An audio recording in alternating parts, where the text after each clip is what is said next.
Assalamualaikum warahmatullahi wabarakatuh. Waalaikumsalam warahmatullahi. Alhamdulillahirabbil alamin. Wassalatu wassalamu ala asrofil anbiya'i wal mursalin wa ala alihi wa ashabihi wa sahbihi ajmain amma ba'd. Alhamdulillah kita dipertemukan kembali di siang hari ini untuk melanjutkan kajian Sirah Nabawiyah kita yang sudah sampai di halaman 82 ya Ustadz kalau nggak salah. Sekarang 84, Mbak Ari. Oh, 84, baik. Ya. Baik, untuk yang sudah memiliki bukunya, silahkan dipersiapkan. Kita mulai dengan halaman 84 di hari ini. Ya. Mudah-mudahan kita semua dimudahkan oleh Allah Subhanahu wa taala untuk memahami kajian dan mengamalkan sunnah-sunnah Rasul. Amin ya Rabb. Yang kita peroleh dari kajian Sirah Nabawiyah ini. Baik Ustadz, karena sudah siap semuanya, kami persilakan untuk memulai kajian Sirah Nabawiyahnya. Tafadhol Ustadz. Ya, Masya Allah. Barakallahu fiik Mbak Ari dan seluruh pengurus Majelis Ta'lim Rabbani yang semoga senantiasa dalam penjagaan, perlindungan, taufik dan rahmat Allah, dan doa ini kepada seluruh jamaah yang telah bergabung dan insya Allah akan bergabung di kajian Sirah Nabawiyah bersama Majelis Ta'lim Rabbani.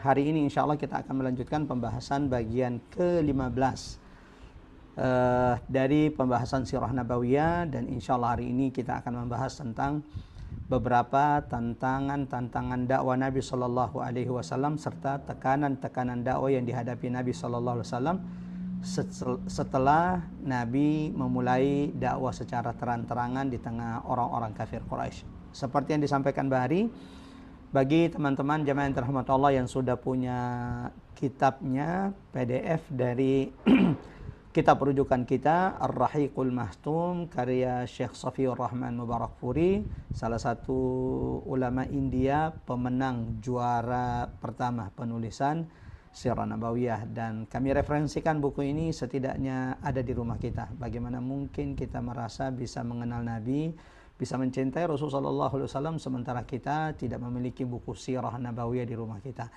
Ya, ini kami rekomendasikan setidaknya di rumah kita ada satu buku Sirah Nabawiyah, dan di antara buku Sirah yang insya Allah ringkas dan lengkap, yaitu buku Sirah Nabawiyah karya Syekh Safiur Rahman Mubarakfuri yang berjudul Ar-Rahiqul Maktum.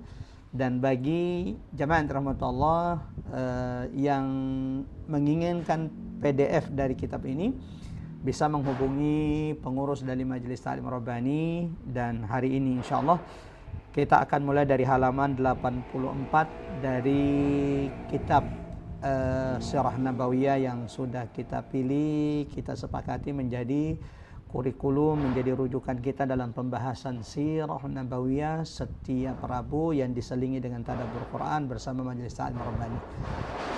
Mari luruskan niat dan kita mulai insya Allah kajian Sirah Nabawiyah pada kesempatan kali ini.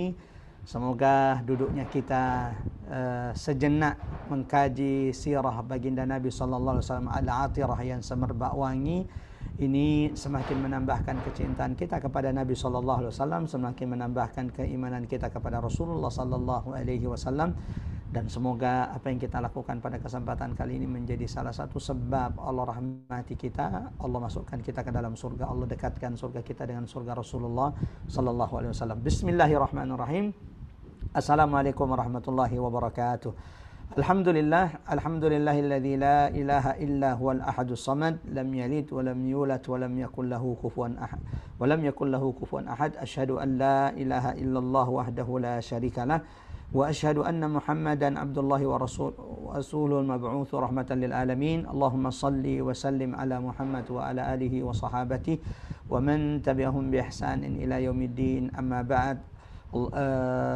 Raditu billahi rabba wa bil islami dina wa bi Muhammadin sallallahu alaihi wasallam nabiyyan wa rasula. Jamaah yang dirahmati Allah, ikhwatal iman azanallahu wa iyyakum ajmain, bapak-bapak, ibu-ibu peserta kajian Sirah Nabawiyah bersama Majelis Ta'lim Rabbani setiap Rabu ba'da salat zuhur. Mengawali kajian sirah nabawiyah kali ini, mari sama-sama kita mengagungkan asma Allah di majelis ini. Subhanallah walhamdulillah wala ilaha illallah, Allahu akbar.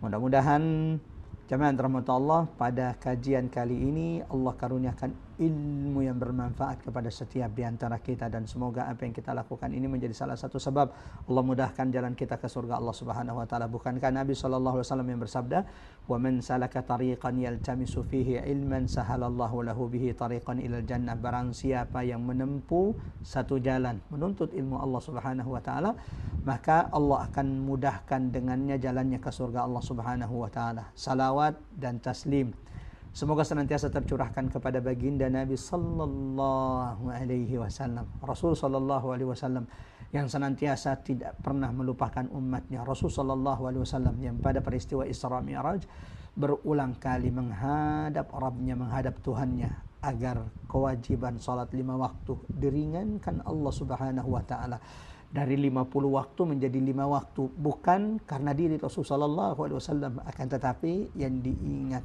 yang difikirkan baginda Nabi sallallahu alaihi wasallam adalah umat baginda Nabi sallallahu alaihi wasallam. Akhwatal iman azallahu wa iyyakum ajmain, jemaah yang dirahmati Allah. Suatu hari kita akan awali kajian sirah hari ini dengan menyampaikan satu kisah tentang seorang sahabat sebagaimana yang dijelaskan Anas ibn Malik, khadimu Rasulillah, pelayan baginda Nabi sallallahu alaihi wasallam, pembawa sandal baginda Nabi sallallahu alaihi wasallam, yang ketika mendapati seorang laki-laki menghadap Nabi sallallahu alaihi wasallam, lalu kemudian laki-laki itu berkata, "Ya Rasulullah, mata sa'ah?" Wahai utusan Allah, wahai baginda Nabi, kapan terjadi kiamat? Lalu kemudian Rasul sallallahu alaihi wasallam balik bertanya kepada sahabat tersebut, "Wa madza a'adatta laha?" Apa yang sudah engkau siapkan untuk hari kiamat? Maka kemudian sahabat tersebut berkata, "Ya Rasulullah, aku belum punya bekal yang banyak, illa kecuali aku amat sangat cinta kepada Allah dan Rasulnya." Maka Nabi pun berkata kepada sahabat tersebut, "Anta ma'aman ahbabta." Engkau kelak di akhirat akan dikumpulkan bersama siapa yang kau cintai. Itu berarti dia akan dikumpulkan bersama Nabi sallallahu alaihi wasallam. Makanya Anas ibn Malik yang menyaksikan peristiwa ini kemudian berkata, "Uhibbu Rasulullah wa uhibbu Abu Bakar wa uhibbu Umar."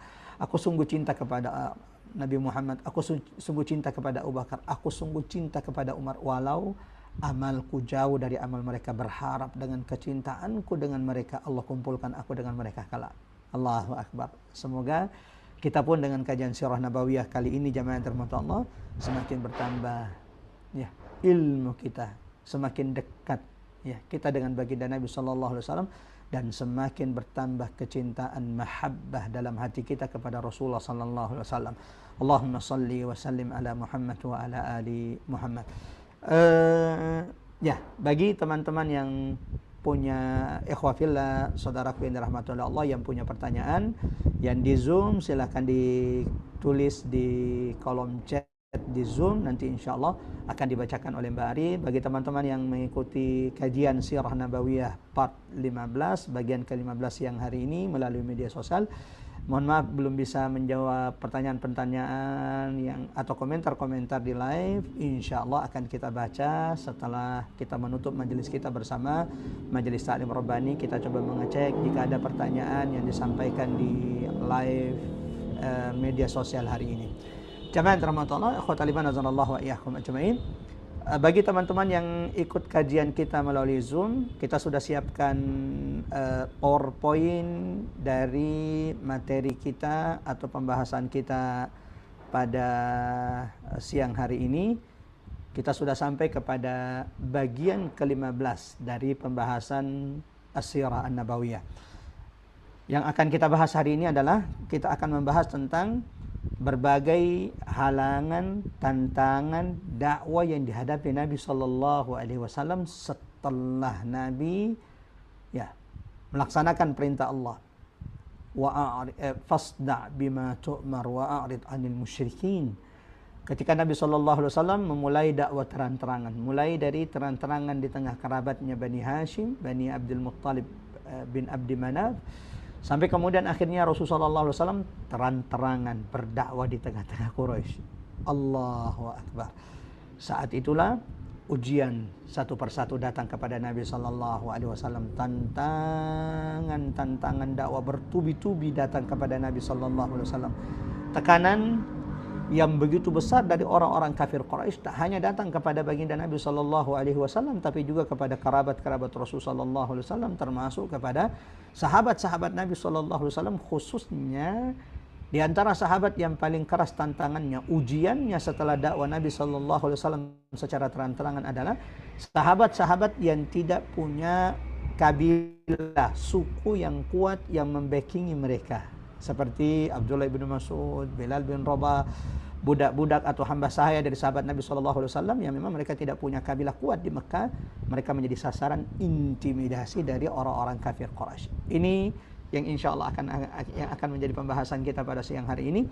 Akan tetapi sebelum kita memulai pembahasan kita hari ini tentang beberapa hadangan, halangan, tantangan dakwah yang dihadapi Nabi Sallallahu Alaihi Wasallam serta tekanan-tekanan dakwah, sedikit mereview apa yang menjadi pembahasan sebelumnya supaya yang ikut hari ini dan tidak ikut sebelumnya insya Allah bisa memahami alur pembahasan dari kitab Sirah An-Nabawiyah. Sebelum lanjut kembali, saya ingin mengingatkan kepada setiap yang hadir di kajian kita, baik yang ikut kajian kita di Zoom atau kemudian mengikuti live di TikTok, kami ingatkan, ikhwafillah, saudaraku, saudariku fillah, jangan sampai di rumah kita tidak ada sirah nabawiyah, tidak ada sirah nabawiyah. Ingat apa yang dikatakan para salaf, orang-orang terdahulu, bahwa kunna nata'allamu maghaziya Rasulillah sallallahu alaihi wasallam, kami dulu mempelajari peperangan-peperangan Rasul sallallahu alaihi wasallam seperti kami mempelajari surah-surah di dalam Al-Quran. Artinya, sebagaimana kita menghafal surah Al-Falaq, An-Nas, Al-Fil, Al-Quraisy,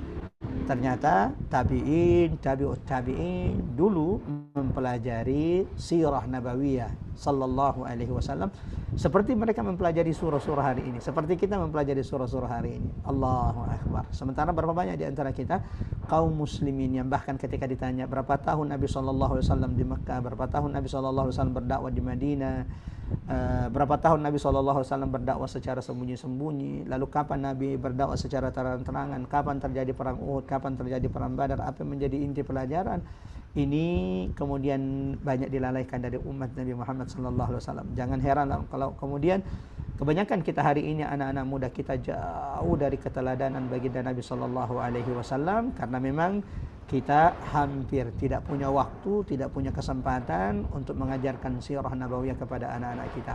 Saya sedang mengingatkan diri saya sedang menasihati diri saya sebagaimana saya ingin mengajak siapapun yang hadir di kajian kita siang hari ini, yuk mari terus mengajarkan sirah nabawiyah kepada orang-orang terdekat kita. Dan sebelum kita mengajarkan sirah nabawiyah ini kepada orang lain, setidaknya kita juga sudah harus menguasai, sudah harus memahami setidaknya secara global tentang sirah baginda Nabi sallallahu alaihi wasallam, perjalanan hidup manusia termulia Rasulullah sallallahu alaihi wasallam, imamul anbiya'i war rasul. Ya, di pertemuan sebelumnya di bagian ke-14 kita sudah menjelaskan tentang bagaimana Nabi sallallahu alaihi wasallam pertama kali berdakwah secara terang-terangan setelah 3 tahun. Baginda Nabi sallallahu alaihi wasallam berdakwah secara sembunyi-sembunyi, mendatangi satu persatu sahabat-sahabat Nabi sallallahu alaihi wasallam, dakwah secara pribadi, dakwah secara personal, dakwah fardiyah.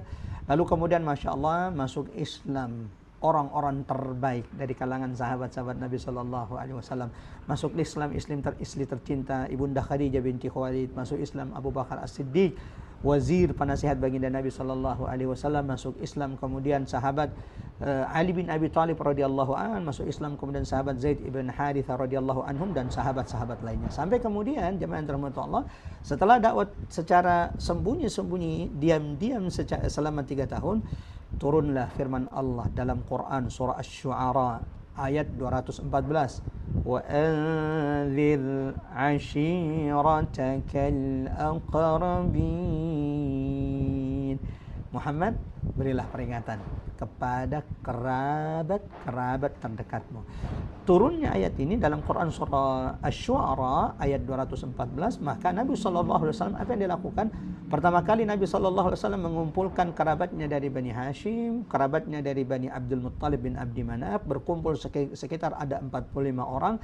Lalu kemudian sebelum Nabi sallallahu alaihi wasallam mengutarakan, menyampaikan apa yang hendak disampaikan Rasulullah sallallahu alaihi wasallam, Abu Lahab Asy-Syaqi, paman Nabi sallallahu alaihi wasallam, lebih dulu mendahului Nabi sallallahu alaihi wasallam, mengejek Nabi, menghinakan Nabi di depan kerabatnya, lalu mengatakan bahwa tidak, orang-orang Quraisy, kabilah-kabilah itu tidak memandang nyinyir kaummu kecuali setelah engkau melakukan apa yang engkau lakukan wahai Muhammad.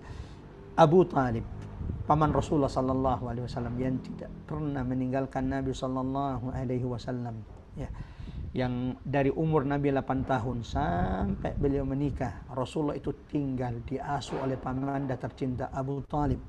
Itu kenapa ketika Nabi SAW menikah dengan ibunda Khadijah, wa wajadaka ailan fa'aghna. Bukankah dulu wahai Muhammad engkau adalah orang yang miskin, lalu kami kayakan engkau setelah menikah dengan ibunda Khadijah. Nah, setelah Rasulullah dikayakan Allah dengan menikah dengan ibunda Khadijah, apa yang dilakukan Nabi SAW? Beliau mengambil sepupunya, anak pamannya Abu Talib, yaitu Ali bin Abi Talib, untuk tinggal bersamanya, meringankan beban pamannya yang sudah melakukan banyak kebaikan kepada Nabi. Termasuk ketika ia diintimidasi, diancam, dipermalukan oleh Abu Lahab, Abu Talib menegaskan dia tidak akan pernah meninggalkan Muhammad dan terus akan mendukung Nabi Muhammad. Maka sampaikanlah apa yang diperintahkan Tuhanmu kepadamu, wahai anak saudaraku. Mendapatkan dukungan dari Abu Talib, maka Nabi SAW, jamaah rahmatullah, akhwatal iman azanallahu ayyakum ajmain, akhirnya mengumpulkan semua orang Quraisy. Di pertemuan sebelumnya saya sampaikan bahwa dulu kan tidak ada broadcast, dulu tidak ada grup WhatsApp, dulu tidak ada TikTok, dulu tidak ada Facebook, dulu tidak ada Instagram. Lalu bagaimana kemudian orang-orang Quraisy itu mengumumkan? Ternyata salah satu tabiat kebiasaan orang-orang Quraisy, jika hendak mengumumkan sesuatu, maka akan berdiri orang yang mengumumkan pengumuman penting tersebut di atas bukit Safa. Itu memang budaya orang Arab, dan memang ada bagian pengumuman di tengah-tengah Quraisy. Jadi orang Quraisy itu punya bagian pengumuman. Ketika ada yang diumumkan, maka orang itu yang disuruh untuk berteriak menyampaikan dari atas bukit Safa. Kali ini bukan orang itu yang berteriak, tetapi baginda Nabi sallallahu alaihi wasallam, Rasulullah Muhammad, manusia yang tidak pernah berdusta, manusia yang senantiasa dihiasi dengan akhlaknya yang mulia, yang paling terkenal dengan amanahnya di tengah-tengah orang-orang Quraisy. Beliau Nabi, ya, yang saat itu, ya, jamaah terhormat Allah, karena ini pertama kali dakwah terang-terangan, tidak pernah ditemukan berdusta dalam ucapannya. Beliau sendiri naik ke atas bukit Safa, lalu berdiri di atas bukit Safa, mulai menyeru setiap orang-orang Quraisy, setiap kabilah-kabilah Quraisy, ya Bani Fihr, ya Bani Adi, ya Bani Hashim, satu persatu diseru oleh Nabi SAW. Dan orang-orang Quraisy itu tahu kalau ada yang menyeru berteriak di atas bukit Safa, maka itu berarti ada berita penting. Dan kali ini bukan bagian pengumumannya yang menyampaikan pengumuman itu Muhammad sallallahu alaihi wasallam. Ada apa gerangan? Informasi penting apa kira-kira? Orang-orang Quraisy tidak ada di antara mereka kecuali menyambut seruan Nabi Muhammad sallallahu alaihi wasallam. Mereka datang ke Bukit Safa untuk melihat, mendengarkan apa kira-kira gerangan berita yang akan disampaikan Nabi Muhammad sallallahu alaihi wasallam. Sampai-sampai orang-orang Quraisy yang tidak bisa datang, ya, yang tidak bisa hadir di tempat tersebut, mereka akan mengutus seseorang untuk mewakili mereka. Dan disinilah dakwah terang-terangan kembali disampaikan Nabi Sallallahu Alaihi Wasallam. Ketika Nabi berkata kepada orang-orang Quraisy, wahai orang-orang Quraisy, seandainya aku mengatakan kepada kalian di balik gunung ini ada tentara berkuda yang hendak menyerang kalian, antum musaddiqi, apakah kalian akan mempercayai saya? Maka mereka berkata, ya Muhammad, ma jarrabna bika kadhiba, kami tidak pernah mendapati engkau berdusta. Lalu saat itulah Rasulullah mengatakan, wahai orang-orang Quraisy, sesungguhnya aku adalah Nabi, Rasul yang diutus oleh Allah, basyiran wa nadhira, untuk menyampaikan berita gembira. Lalu kemudian menyampaikan peringatan. Abu Lahab, paman Nabi, saat itu pula berdiri menunjuk Rasulullah sallallahu alaihi wasallam sambil berkata, tabban laka sa'iral ayyam, celaka engkau Muhammad sepanjang masa. Alihadza jama'tana, apakah untuk urusan seperti ini engkau kumpulkan kami? Lalu Allah turunkan surah Al-Lahab yang dibaca sampai hari kiamat. Tabbat yada abi lahab wa tab. Setelah itu jamaah rahmatullah, ada banyak upaya yang dilakukan orang-orang Quraisy untuk menghalang dakwah Nabi sallallahu alaihi wasallam, mulai dengan mengutus beberapa orang kepada Abu Talib, menyampaikan kepada Abu Talib agar segera mengingatkan saudaranya, anak saudaranya, yaitu baginda Nabi sallallahu alaihi wasallam Muhammad sallallahu alaihi wasallam, agar berhenti melakukan dakwanya menjelek-jelekkan tuhan-tuhan berhala-berhala yang mereka sembah. Ya, bahkan iming-iming juga disampaikan kepada Abu Talib. Kalau Nabi Muhammad menginginkan harta, kami berikan harta. Kalau Nabi Muhammad SAW menginginkan kekuasaan, kami berikan dia kekuasaan. Kalau dia ingin menginginkan perempuan cantik, kami akan berikan perempuan cantik. Jamaah rahmatullah, dakwah itu berat. Ya, tantangannya tidak jauh-jauh dari harta, kekuasaan dan wanita. Maka perlu perlindungan dari Allah Subhanahu wa taala. Sebelum Nabi SAW, jamaah rahmatullah, berdakwah secara terang-terangan, Allah lebih dulu menurunkan surah Al-Muddathir sebagai bekal bagi Nabi sallallahu alaihi wasallam. Selanjutnya jamaah rahmatullah, orang-orang Quraisy kemudian berkumpul di parlemen Quraisy di rumah Al-Walid ibn al-Mughirah. Mereka bermusyawarah, kira-kira apa cara yang kita lakukan supaya bisa membendung dakwah Muhammad. Semakin banyak pengikutnya, dakwanya juga sudah dilakukan terang-terangan. Kira-kira apa yang bisa, terlebih bahwa akan datang musim haji. Dan kalau sudah musim haji datang, berapa banyak orang datang dari luar Quraisy akan datang ke Mekah. Dan mereka akan bertemu dengan Muhammad. Itu akan menjadi ancaman bagi kita dan ancaman bagi agama kita. Mulailah mereka memberikan usulan. Ada yang mengatakan bagaimana kalau kita gembosi bahwa Nabi Muhammad itu adalah dukun, seorang dukun, kahin. Lalu mereka berkata, nggak mungkin, nggak ada dukun seperti Muhammad. Lalu ada yang mengatakan, bagaimana kalau kita katakan Muhammad itu sinting, majnun? Kata mereka, ini juga mustahil, nggak ada orang gila seperti Muhammad SAW, paling amanah, paling cerdas di antara kita dan lain-lainnya. Lalu kemudian ada yang mengatakan, bagaimana kalau kita katakan Muhammad itu adalah seorang penyair? Ya. Lalu kemudian juga dibantah oleh mereka, enggak mungkin. Bagaimana kita mengatakan Nabi Muhammad seorang penyair sementara dia tidak mengucapkan kata-kata seperti penyair dan tidak menulis seperti para penyair. Lalu kemudian mereka mengatakan, bagaimana kalau kita katakan Muhammad SAW itu sebagai penyihir? Allahu Akbar. Walau akhirnya yang mereka pilih atas dasar ide dari Al-Walid ibn al-Mughirah. Karena Al-Walid ibn al-Mughirah ini Al-Walid ibn Mughirah ini sendiri datang kepada Nabi hanya untuk sekedar mendengarkan Quran yang dibaca oleh Nabi sallallahu alaihi wasallam, untuk mengukur seperti apa bacaan Quran yang dibaca oleh Muhammad sallallahu alaihi wasallam. Sepulang dari sana ditanya oleh Abu Lahab, apa pendapatmu tentang Quran yang dibacakan Nabi Muhammad? Maka Al-Walid ibn Mughirah dengan jujur mengatakan, ya, ini bukan syair. Awalnya amat sangat indah, ya. Maknanya amat sangat dalam. Sampai-sampai Abu Jahal mengatakan, jangan-jangan engkau juga sudah mulai tersihir dengan Muhammad. Maka Al-Walid bin Mughirah mengatakan, yang paling pas untuk kita gembosi dakwah Muhammad adalah dengan mengatakan dia penyihir. Siapapun yang mendengarkan ucapannya, dia akan tersihir.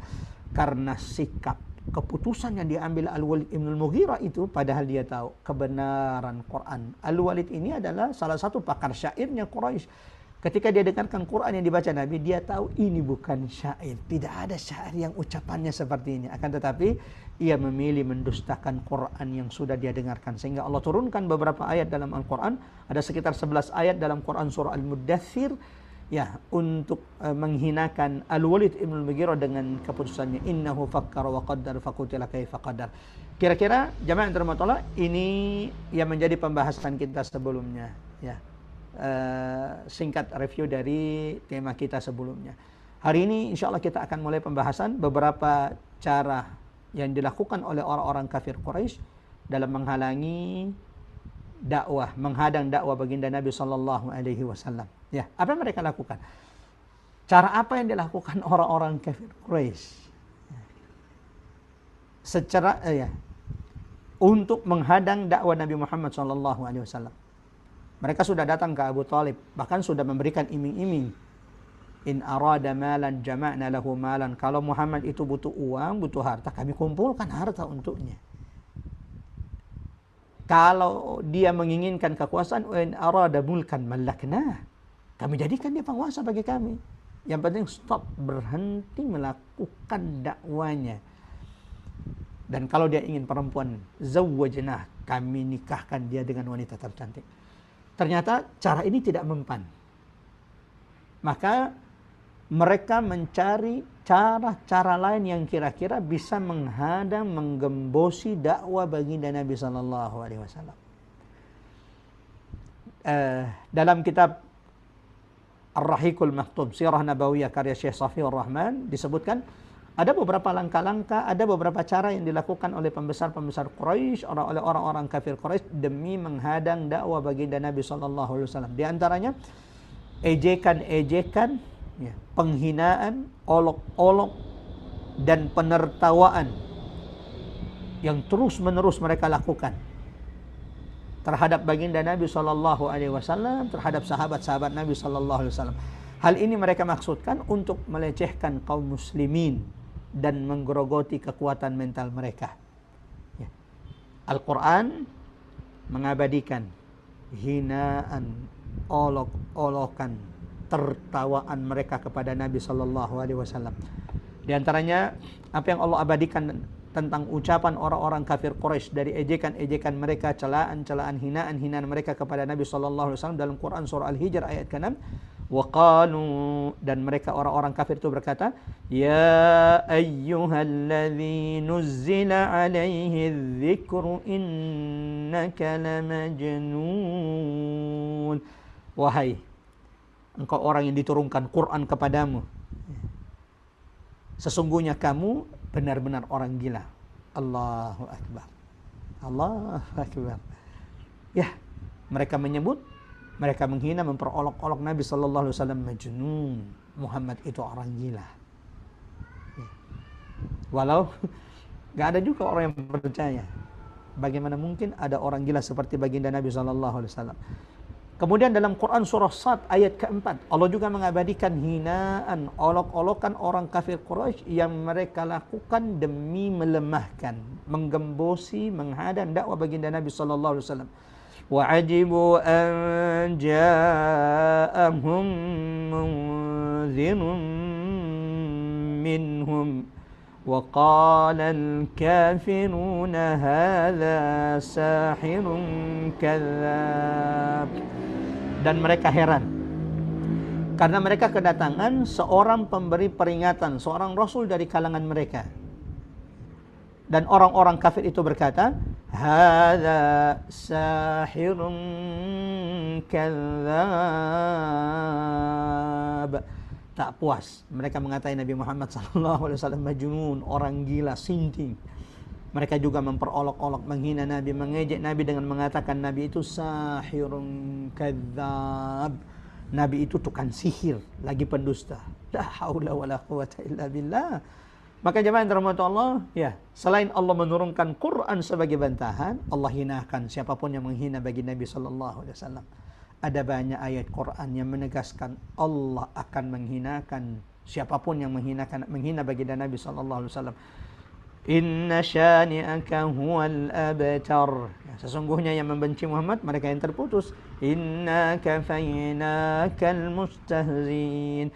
Kami yang mencukupkan wahai Muhammad siapapun yang menghinamu. Ya. Allahu akbar. Ada banyak kisah sampai kepada kita bagaimana Allah segerakan kebinasaan, kehancuran bagi siapapun yang menghina Nabi sallallahu alaihi wasallam. Allah turunkan satu surah dalam Al-Quran, surah Al-Qalam, diawali dengan sumpah. Nun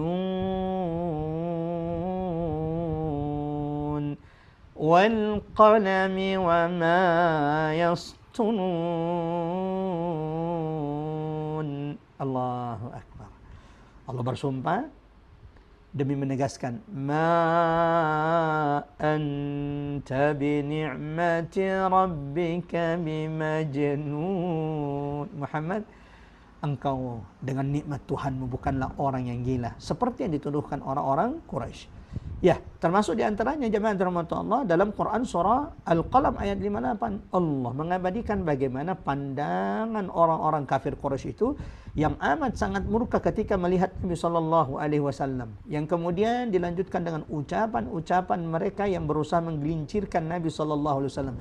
Wa iyyakadul ladzina kafaru liyuzlikunaka bi absarihim lamma sami'u dzikra. Dan sesungguhnya orang-orang kafir itu benar-benar hampir saja menggelincirkan kamu dengan pandangan mereka tak kala mereka mendengarkan Al-Quran. Wa yaqulun, dan mereka terus menerus mengucapkan ucapan mereka, hinaan mereka, ejekan mereka kepada Nabi sallallahu alaihi wasallam, innahu lamajnun. Ini yang pertama yang mereka lakukan, ejekan, hinaan, olok-olok ya, dan mereka menertawakan baginda Nabi sallallahu alaihi wasallam demi meruntuhkan, melemahkan dakwah baginda Nabi sallallahu alaihi wasallam.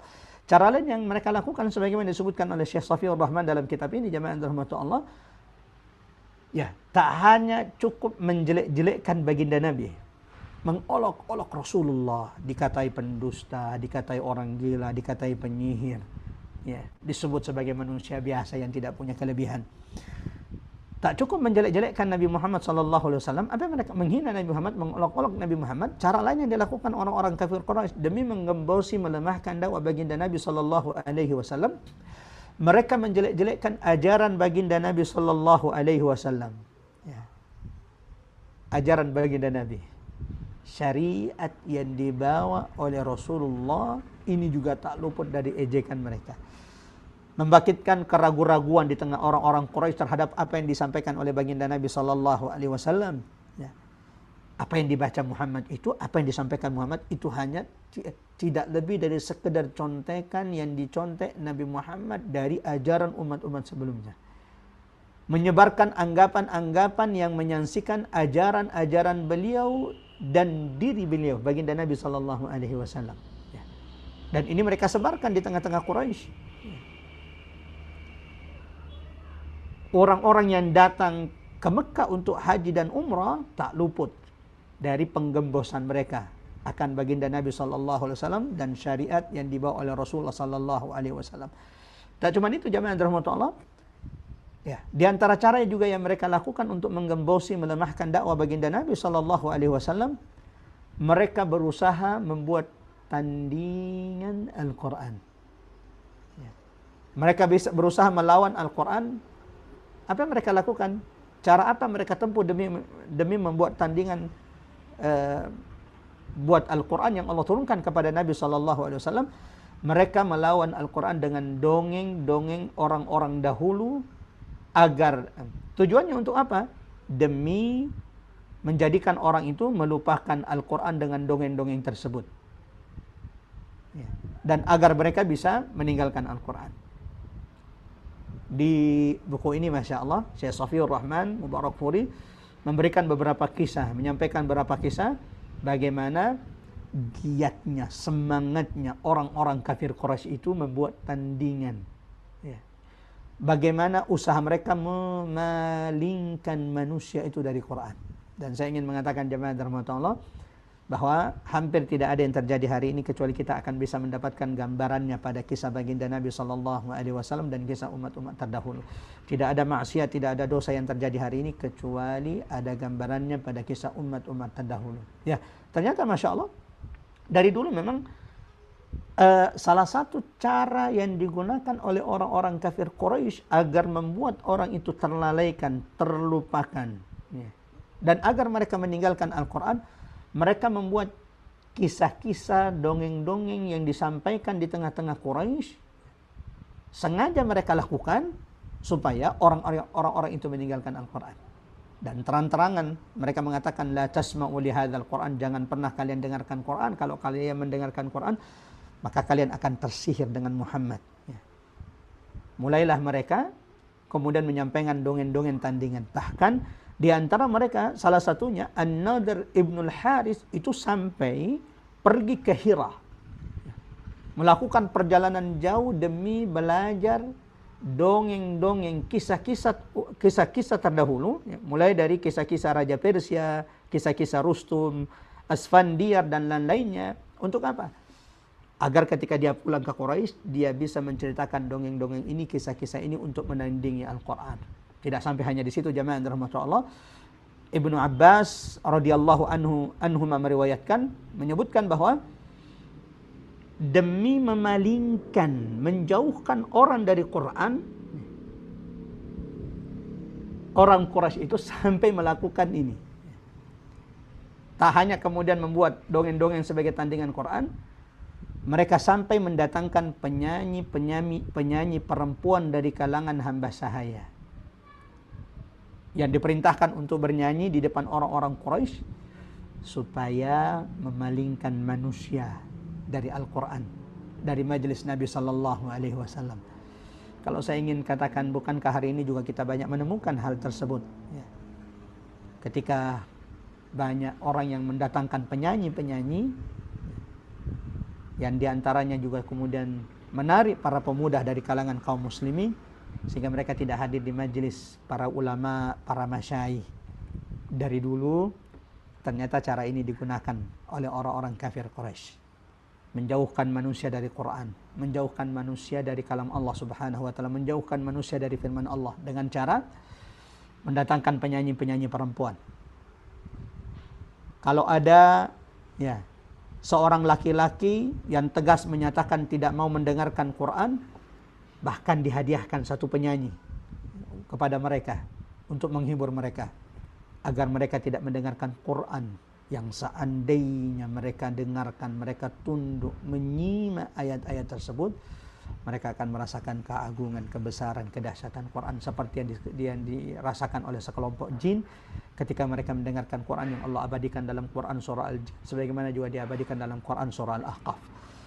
Ya, kita lanjut jemaah rahmatullah, ikhwatal iman radhiyallahu iyyakum ajmain. Ya. Sudah 3 yang kita sebutkan.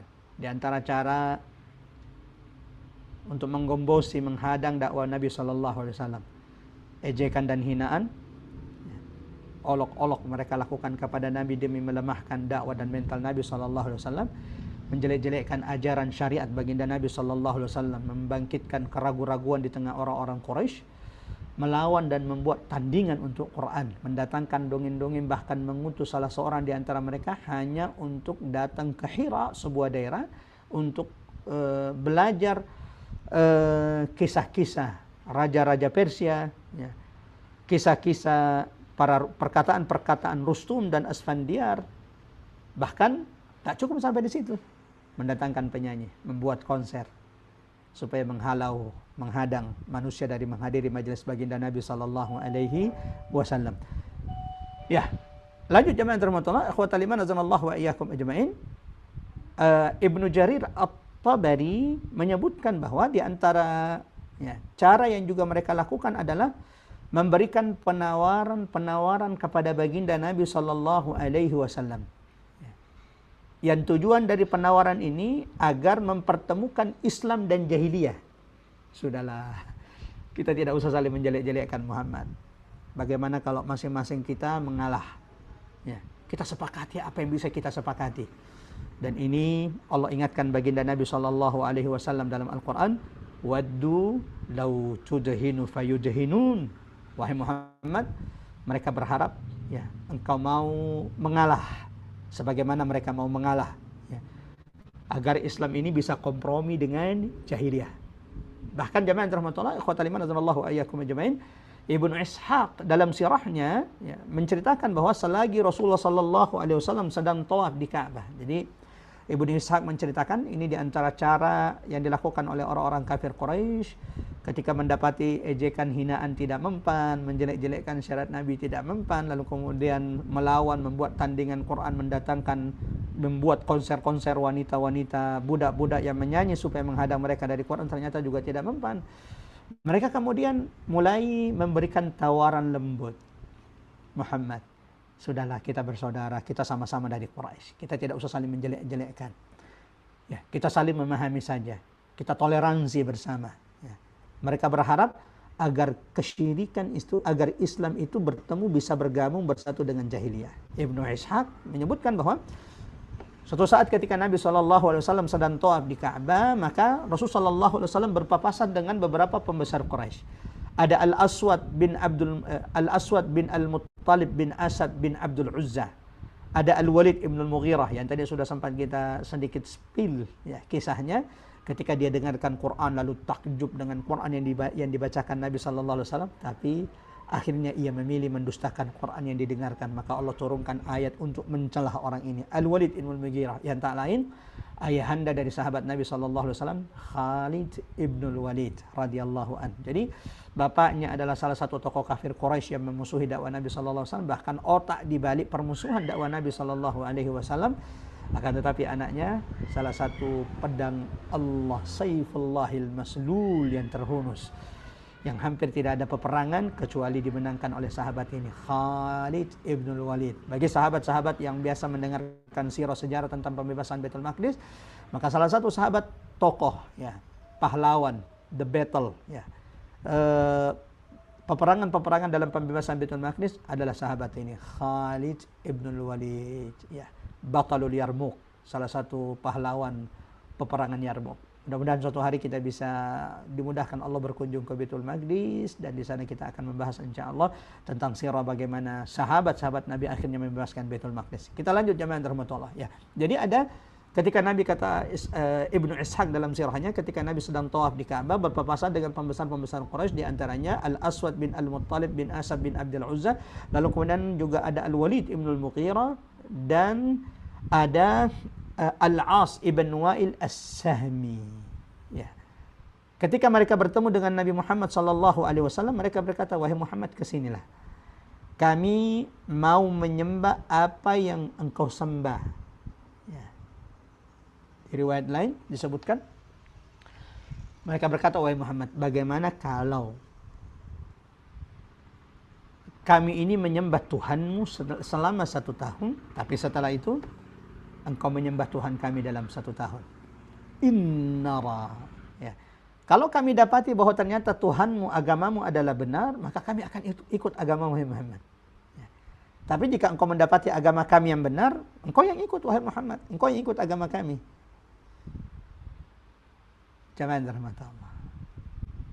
Apa yang dilakukan orang-orang kafir Quraisy terdahulu dalam menghadang dakwah para nabi, termasuk baginda Nabi sallallahu alaihi wasallam, itu pula yang akan dilakukan musuh-musuh agama Allah hari ini kepada mereka yang menyuruh agama Allah Subhanahu wa taala.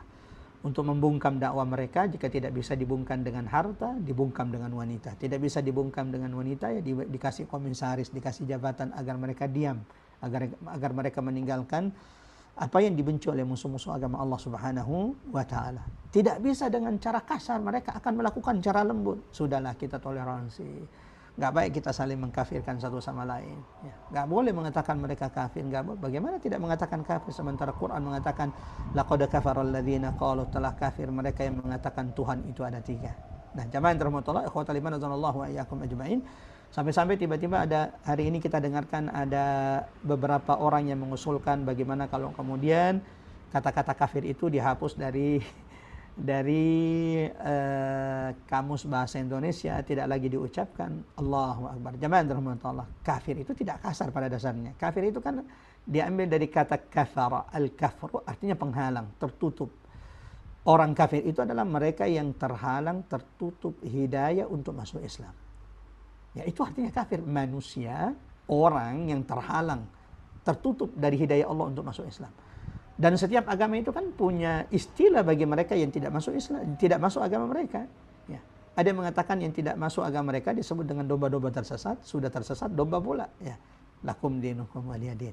Nah, apa yang dilakukan oleh beberapa pembesar Quraisy tersebut, mereka kemudian meminta Nabi sallallahu alaihi wasallam untuk negosiasi. Ya Muhammad, bagaimana kalau kami menyembah Tuhanmu 1 tahun, dan setelah itu engkau sembah Tuhan kami 1 tahun. Kalau kami dapati Tuhan kami, Tuhanmu benar, maka kami akan masuk kepada agamamu. Sebagaimana jika engkau mendapati Tuhan kami benar, engkau masuk kepada agama kami. Allahu Akbar. Apakah Nabi mengatakan iya? Tidak sedikit pun. Saat itulah Allah turunkan 1 surah dalam Quran menjadi jawaban kepada orang-orang kafir Quraisy. Qul, katakan wahai Muhammad, qul ya Muhammad, ya ayyuhal kafirun, wahai orang-orang kafir, la a'budu ma ta'budun, wala antum 'abiduna ma a'bud, wala ana 'abidun ma 'abadtum, wala antum 'abiduna ma a'bud, lakum dinukum waliyadin. Sampai di sini jemaah rahmatullah, ikhwatal iman azanallahu wa iyyakum ajmain. Kita masuk kepada pembahasan kedua. Ya. Kita sudah menjelaskan tentang cara-cara orang yang dilakukan oleh orang-orang Quraisy untuk menggembosi dakwah baginda Nabi sallallahu alaihi wasallam.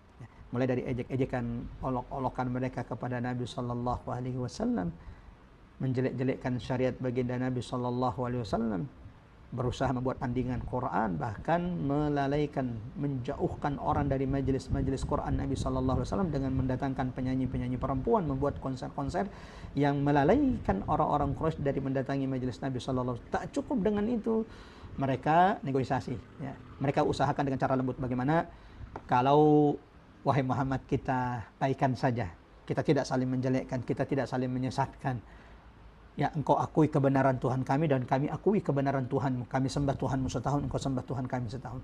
Maka Allah dengan tegas turunkan satu surah kepada Nabi yang dibaca sampai hari kiamat. Qul ya ayyuhal kafirun la a'budu ma ta'budun wa la antum 'abiduna ma a'bud. Ya, seterusnya ya. Mendapati cara-cara di atas tidak mempan. Mendapati usaha mereka di atas yang sudah kita sebutkan itu tidak berefek kepada dakwah baginda Nabi sallallahu alaihi wasallam, maka mereka melakukan berbagai macam tekanan, intimidasi kepada Nabi sallallahu alaihi wasallam. Ya. Kali saja dengan cara kasar, cara lembut tidak bisa, maka cara di atas itu ya bukan lembut juga sih sebenarnya. Ya. Mendapati cara di atas itu tidak mempan, mengejek, mengolok, mencaci Nabi tidak mempan, menjelek-jelekkan ajarannya, menimbulkan keraguan tentang agamanya juga tidak mempan, membuat tandingan Quran tidak mempan, ya. Cara lembut negosiasi juga tidak mempan kepada Nabi sallallahu alaihi wasallam. Maka jemaah yang dirahmati Allah, mulailah mereka berfikir untuk melakukan cara kasar. Ya. Melakukan tekanan-tekanan secara fisik, ya. Secara psikis, mental, fisik kepada Nabi sallallahu alaihi wasallam dan sahabat-sahabat Nabi sallallahu alaihi wasallam. Ya. Apa mereka lakukan jemaah yang dirahmati Allah? Ikhwatal iman azanallahu wa iyyakum ajmain. Kembali ya. Orang-orang Quraisy itu berkumpul. Kembali berkumpul di tempat Andiyah, parlemen mereka yang menjadi tempat di mana mereka berkumpul untuk membicarakan perkara-perkara penting di tengah-tengah Quraisy. Berkumpullah beberapa tokoh-tokoh Quraisy yang kemudian dipimpin oleh Abu Lahab. Memikirkan cara apa yang bisa dilakukan untuk menekan, mengintimidasi Muhammad dan pengikut-pengikutnya supaya pengikutnya ini tidak bertambah dan tidak semakin meluas ajaran Muhammad di tengah-tengah Quraisy. Abu Lahab tidak ditanya.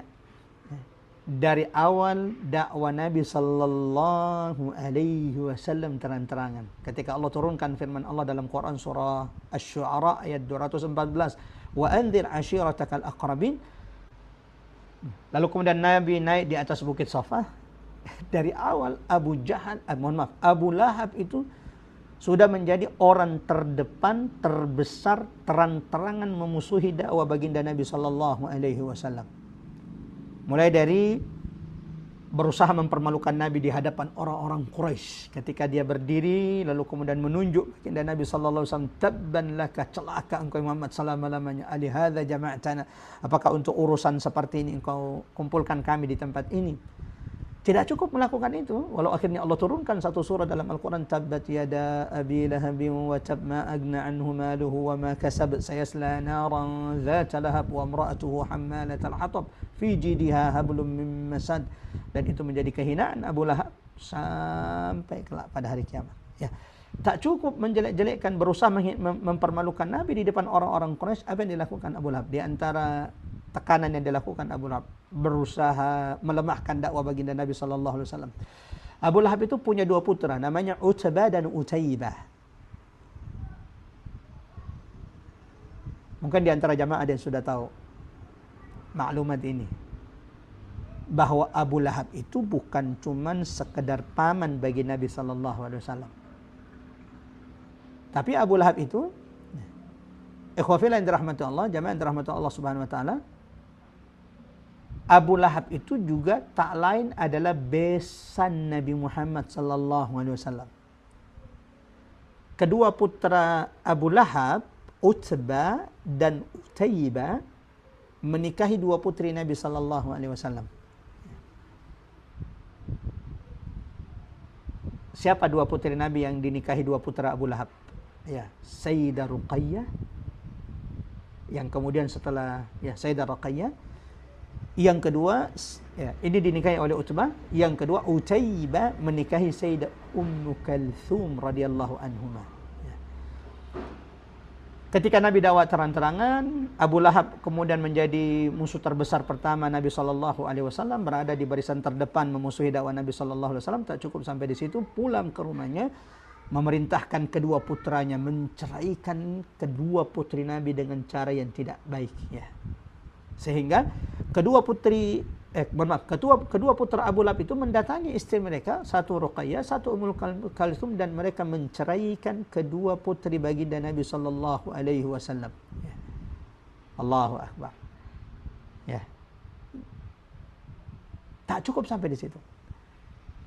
Ketika putra Nabi sallallahu alaihi wasallam Abdullah wafat, dan kita tahu jamaah rahmatullah ikhwatal iman radhiyallahu iyyakum ajmain, Nabi itu dikarunia Allah 4 putri dan 2 putra dari ibunda Khadijah. Yang pertama Al-Qasim, ini wafat waktu masih kecil. Kemudian ada Sayyidah Zainab binti Muhammad, Ruqayyah binti Muhammad, Ummu Kalsum binti Muhammad, kemudian Abdullah bin Muhammad. Abdullah ini wafat juga masih kecil. Dan ketika putra Nabi SAW yang terakhir ini, karena yang tersisa hanya putri 4, yang terakhir ini laki-laki Abdullah, dan ketika Abdullah ini wafat, disambut dengan kegembiraan oleh Abu Lahab. Datangi teman-temannya dari pembesar-pembesar Quraisy, lalu mengatakan, Inna Muhammad abtar. Ya. Sesungguhnya Muhammad sudah terputus. Ya. Putra terakhirnya sudah wafat. Itu artinya tidak akan ada yang bisa melanjutkan nasab Nabi Muhammad sallallahu alaihi wasallam. Walau akhirnya Allah turunkan surah dalam Quran, Inna syani'aka huwal abtar. Sesungguhnya yang membenci Muhammad, mereka lah yang akan terputus. Ya, seperti ini kira-kira apa yang dilakukan Abu Lahab, terdepan memusuhi keponakannya, anak saudaranya sendiri. Ya, bukan cuma dirinya, istri Abu Lahab tidak lebih baik dari suaminya. Abu Lahab tadi sudah kita tahu bagaimana awal Nabi berdiri di Bukit Safa sudah berusaha mempermalukan Nabi, menyuruh kedua putranya menceraikan kedua putri Nabi, berbahagia dengan wafatnya putra Nabi sallallahu alaihi wasallam Abdullah. Bukan cuma itu, mengikuti Nabi kemanapun Nabi pergi. Ya. Ketika Nabi datang ke pasar untuk menyeru, ya ma'syara Quraisy qul la ilaha illallah tuflihu, ya ma'syara Quraisy inni baina aydikum basyira wa nadhira. Setiap Nabi datang ke suatu tempat, maka akan diikuti oleh Abu Lahab. Setelah Nabi pergi, maka mulailah dia mendustakan apa yang disampaikan Nabi. Jangan dengarkan apa yang dikatakan saya pamannya, saya sendiri tahu siapa dia. Majnun, sahirun, kadzab, segala bentuk yang diucapkan oleh Abu Lahab tentang baginda Nabi sallallahu alaihi wasallam. Istrinya Ummu Jamil, yang juga disebutkan di dalam Al-Qur'an, wa imra'atuhu hammalatal hatab fi jidha hablum min masad. Istri Abu Jahal, istri Abu Lahab, Ummu Jamil, kondisinya tidak jauh lebih baik, tidak kurang lebih bengis dari suaminya. Beberapa riwayat mengatakan bahwa selain mengadu domba, keliling untuk mengadu domba tentang Muhammad sallallahu alaihi wasallam, menjelek-jelekkan baginda Nabi sallallahu alaihi wasallam, seperti usaha yang dilakukan suaminya Abu Lahab. Ummu Jamil, wanita ini yang juga mendapatkan balasan yang sama. Sampai Allah turunkan satu surah, tak melupakan istri Abu Lahab untuk disebutkan dalam surah ini, wa imra'atuhu, dan istrinya hammalatal hatab, pembawa kayu, fi jidha hablum min masad, di lehernya kala ada tali yang mengikat, tali serabut yang terbuat dari api. Ya, karena memang apa yang dilakukan istrinya Ummu Jamil tidak lebih baik dari yang dilakukan oleh suaminya. Ini suami istri kompak memusuhi dakwah baginda Nabi sallallahu alaihi wasallam, terdepan memusuhi dakwah Nabi sallallahu alaihi wasallam, menghabiskan hartanya demi memusuhi dakwah Nabi sallallahu alaihi wasallam. Disebutkan bahwa salah satu yang dilakukan Ummu Jamil untuk menghalangi dakwah Nabi sallallahu alaihi wasallam, memberikan tekanan, intimidasi kepada Nabi sallallahu alaihi wasallam, adalah meletakkan duri di area yang akan dilewati oleh baginda Nabi sallallahu alaihi wasallam. Ada sebuah riwayat menceritakan, jemaah rahmatullah ikhwatal iman radhiyallahu wa iyyakum ajmain, ketika turun surah Al-Lahab. Ya. Dan isinya kita tahu apa isinya. Ancaman, peringatan kepada Abu Jahal bahwa dia pasti masuk neraka. Di pertemuan sebelumnya saya pernah menyampaikan surah Al-Lahab, surah Al-Masad itu bukti mukjizat Quran. Ya, bagaimana Ustaz penjelasannya? Surah Al-Lahab itu turun jauh sebelum wafat, jauh sebelum meninggal Abu Lahab. Secara hina. sebelum kena penyakit yang membuat sekujur tubuhnya itu membusuk. Jauh sebelum ini terjadi, surah Al-Lahab ini sudah turun, yang memastikan bahwa Abu Lahab pasti masuk neraka, pasti mati dalam keadaan kafir. Istrinya pun demikian. Kenapa saya katakan mujizat? Abu Lahab itu sama istrinya Ummu Jamil kalau mau cerdas dikit, pura-pura aja mereka masuk Islam. Seandainya Abu Jahal dalam sejarah masuk Islam, Abu Lahab masuk Islam, ini akan membuat kita ragu-ragu dengan surah Al-Lahab. Tapi apa yang terjadi? Allahu Akbar. Ya. Allah tutup pintu hidayah itu untuk Abu Lahab. Setelah turunnya surah Al-Lahab, tidak ada harapan manusia ini untuk mendapatkan hidayah. Pun demikian istrinya. Ya. Ketika turun surah Al-Lahab ini dan kemudian dibaca di tengah-tengah Quraisy, viral di tengah-tengah Quraisy bahwa turun surah kepada Muhammad yang isinya tentang Abu Lahab dan istrinya. Apa yang dilakukan istrinya Ummu Jamil? Dia kemudian mencari Nabi Muhammad sallallahu alaihi wasallam, ingin mencelakakan Nabi sallallahu alaihi wasallam. Sementara saat itu Nabi sedang duduk bersama beberapa sahabatnya, di antaranya dengan sahabat Abu Bakar As-Siddiq, yang dari jauh sudah melihat Ummu Jamil datang dan sepertinya datang dengan kemarahan, hendak ingin mencederai, menyakiti Nabi sallallahu alaihi wasallam. Ya, sambil mengucapkan ya, muzammaman dinahu abaina. Ya. Jadi Ummu Jamil ini tidak mau menyebut nama Nabi Muhammad, tidak mau menyebut Muhammad. Kenapa? Kalau dia katakan Muhammad berarti dia sedang memuji Muhammad. Muhammad itu artinya manusia yang terpuji. Tidak ada orang yang menyebut nama Nabi Muhammad walaupun dia ingin menghinanya kecuali memuji baginda Nabi sallallahu alaihi wasallam. Ini nama dipilihkan Allah untuk baginda Nabi sallallahu alaihi wasallam, liyakuna mahmudan, agar Nabi itu terpuji, tak pernah tercela. Ya, dijaga oleh Allah, terpuji di dunia, terlebih terpuji kalau di akhirat, maqaman mahmuda. Nah, jamaah yang dirahmati Allah, ikhwatal iman radhiyallahu iyyakum ajmain, Abu Bakar berkata kepada Nabi, ya Rasulullah, cepatlah bersembunyi. Ya. Ini ada Ummu Jamil. Ya. Ini ada Ummu Jamil. Sepertinya ingin menyakitimu, ya Rasulullah, bersembunyilah. Apa kata Nabi? Ya Abu Bakar, innaha lan tarani. Dia tidak akan melihat saya. Dia tidak akan melihat saya. Ummu Jamil sampai di tempat Nabi duduk, Nabi ada di hadapannya. Ya. Nabi ada di depan. Jamaah dirahmati, tapi tidak dilihat oleh oleh istrinya Abu Lahab. Padahal Nabi itu ada di depan Abu Bakar As-Siddiq. Yang dimarahi cuma Abu Bakar As-Siddiq, kemana sahabatmu itu yang agamanya kami musuhi, yang kami tinggalkan. Ya. Allahu Akbar. Padahal Nabi ada di depannya. Ada riwayat mengatakan sebelum Ummu Jamil datang, Nabi itu sempat membaca satu ayat dalam Al-Quran, surah Al-Isra ayat 45. Wa idza qara'tal Qur'an, jika engkau membaca Quran, ja'alna bainaka wa bainal ladzina la yu'minuna bil akhirah, kami akan jadikan antaramu dan orang-orang yang tidak beriman dengan hari akhir hijaban mastura, penghalang, hijab, dinding pemisah, sehingga Ummu Jamil sudah berada di tempat Nabi duduk, berada di depan Abu Bakar, tapi tidak bisa melihat Rasulullah sallallahu alaihi wasallam. Seperti itu Allah melindungi kekasihnya Muhammad sallallahu alaihi wasallam. Ya. Ibnu Ishaq, jamaah yang dirahmati dalam sirahnya menyebutkan bahwa di antara orang-orang yang paling sering, ya, Ibnu Ishaq menyebutkan beberapa tokoh-tokoh Quraisy yang paling sering menyakiti Nabi sallallahu alaihi wasallam ketika Nabi berada di rumahnya. Ya, jadi ketika Nabi sedang berada di rumahnya, orang-orang inilah yang paling banyak menyakiti Nabi sallallahu alaihi wasallam, masuk mendatangi rumah Nabi dan sengaja meletakkan kotoran di rumah Nabi dan melakukan hal-hal lain demi menyakiti Nabi sallallahu alaihi wasallam. Dan kesemua nama-nama ini, kata Ibnu Ishaq, itu adalah tetangga-tetangga Rasulullah sallallahu alaihi wasallam. Siapa di antara mereka? Yang terdepan pasti Abu Lahab. Ya. Abu Lahab adalah orang yang paling sering, yang paling banyak menyakiti Nabi sallallahu alaihi wasallam, dan rumahnya tidak jauh dari rumah Nabi sallallahu alaihi wasallam. Ada Al-Hakam bin Abul As bin Umayyah, ini juga tetangga Nabi sallallahu alaihi wasallam. Ada Uqbah ibn Abi Mu'id, ini orangnya sebenarnya awalnya tidak benci dengan Nabi sallallahu alaihi wasallam.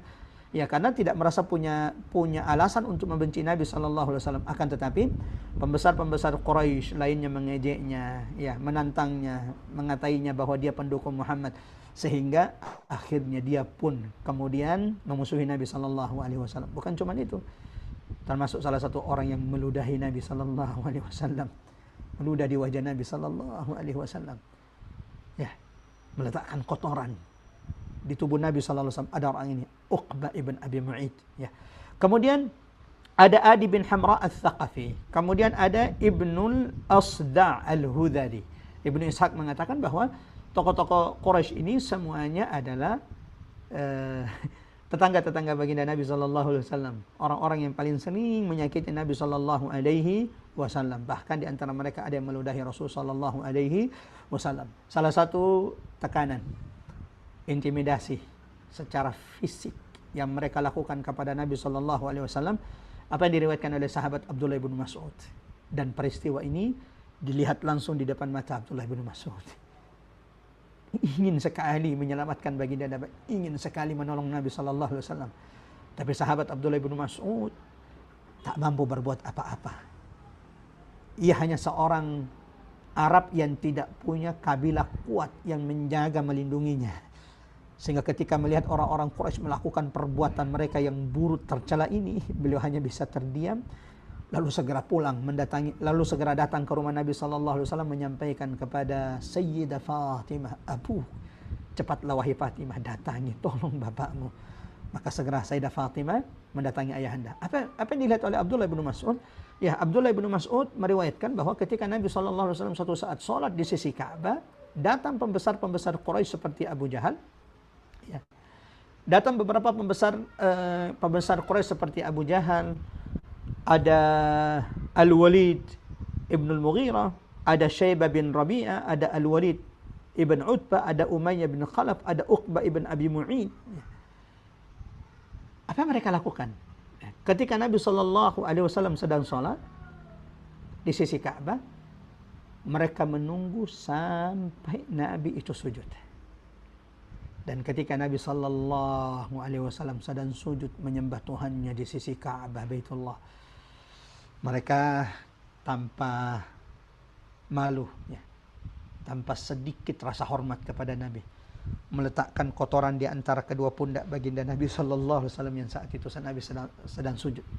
Dan ini disaksikan oleh sahabat Nabi Abdullah bin Mas'ud. Segera pulang ke rumah Rasul sallallahu alaihi wasallam, sampaikan itu kepada putrinya Fatimah bintu Muhammad, sehingga segera Fatimah datang ke Ka'bah, ke sisi Ka'bah, memeluk ayahanda tercinta, membersihkan kotoran-kotoran tersebut, lalu mendatangi orang-orang Quraisy yang sudah melakukan itu. Bukan cuma itu, mereka sambil terbahak-bahak, tertawa melihat apa yang mereka lakukan kepada Muhammad sallallahu alaihi wasallam demi mengintimidasi, mengecam, menekan Nabi agar berhenti dari dakwanya.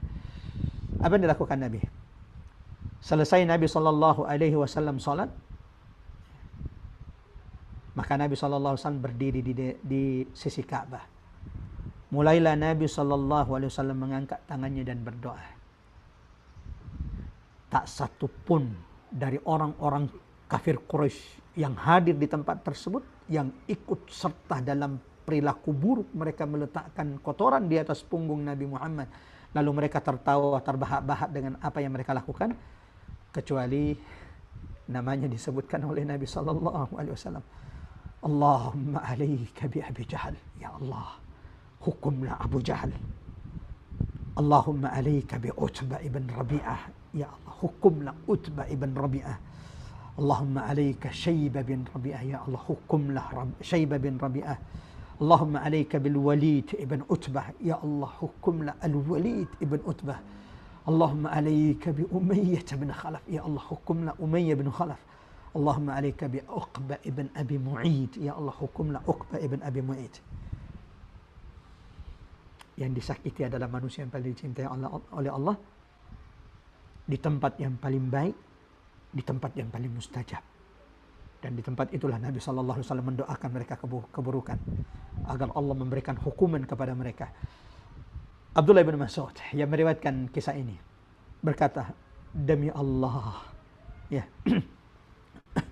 walladzi nafsi biyadi, demi Allah yang jiwaku ada pada tangannya, tak satu pun orang-orang kafir Quraisy yang disebutkan namanya oleh Nabi sallallahu alaihi wasallam, dari semua orang-orang kafir tersebut, Tak satu pun, kata Abdullah bin Mas'ud, tak satu pun dari pembesar-pembesar Quraisy itu yang disebutkan Nabi, didoakan Nabi keburukan, hukuman bagi mereka, ya, kecuali kata Abdullah bin Mas'ud, dihancurkan, dibinasakan Allah, menjadi korban yang ditumpuk di sumur Badar.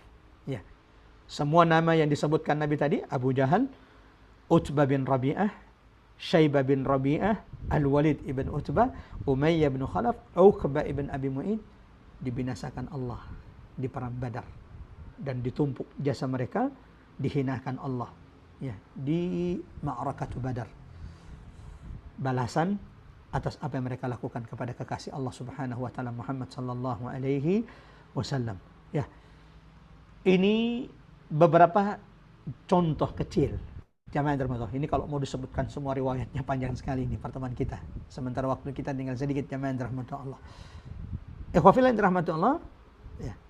Ini baru beberapa contoh kecil.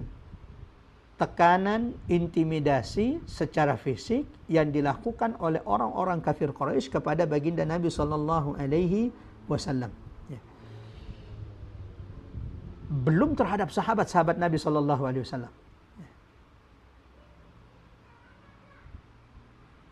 Dalam kitab Ar-Rahiqul Maktum ini, sebagaimana kemudian di buku-buku sirah lainnya seperti Sirah Ibn Hisham, Sirah Ibn Ishaq, banyak diceritakan bagaimana intimidasi, tekanan, siksaan secara fisik yang didapati oleh beberapa sahabat-sahabat Nabi sallallahu alaihi wasallam. Sebelum kita menceritakan sebagai penutup beberapa kisah-kisah sahabat Nabi sallallahu alaihi wasallam yang mendapatkan intimidasi keras, tekanan keras dari orang-orang kafir Quraisy agar mereka meninggalkan agama Nabi Muhammad sallallahu alaihi wasallam, saya akan menutup dengan satu kisah bagaimana tekanan lebih berat itu didapati oleh Nabi sallallahu alaihi wasallam. Walau Nabi punya kabilah kuat,